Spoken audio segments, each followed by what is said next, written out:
the pharmaceutical industry, you know, there's even like a for-profit prison industry.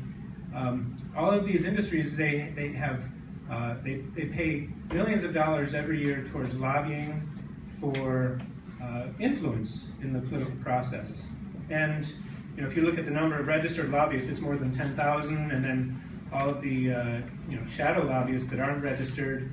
And so my question is, how can we return the political process to people, and so that we can be sure that the political process represents the influence, the interests of people, and not the interests of these powerful corporations?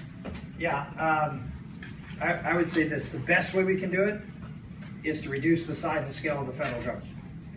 We reduce the size and scale of the federal government. There'll be a lot less people up there lobbying for it. But the reason that you see more and more lobbyists is because the federal government's doing more and more things and spending a lot more money doing it. And so the more money it spends and the more things that it does, the more people are going to come and say, give me a piece of that, or don't do this to me. You look at a situation like Dodd-Frank, for example, which is this explosion of regulation and all the costs associated with it. If I'm a small community bank that I'm being put out of business, don't I have the right to go to Washington, D.C. and say, stop this, change this? I think it really is a function of the explosion of the federal government. And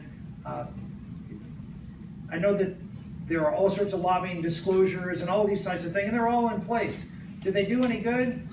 I guess they provide some level of transparency, but the bottom line is, as long as the federal government is going to do all the things that it does, you're going to have people, and it's going to affect your life and your ability to make money and your ability to have the freedoms you want, or your ability to take care of a care. Then you're going to have people from the Alzheimer's Association who are going to be hired to come and lobby for that.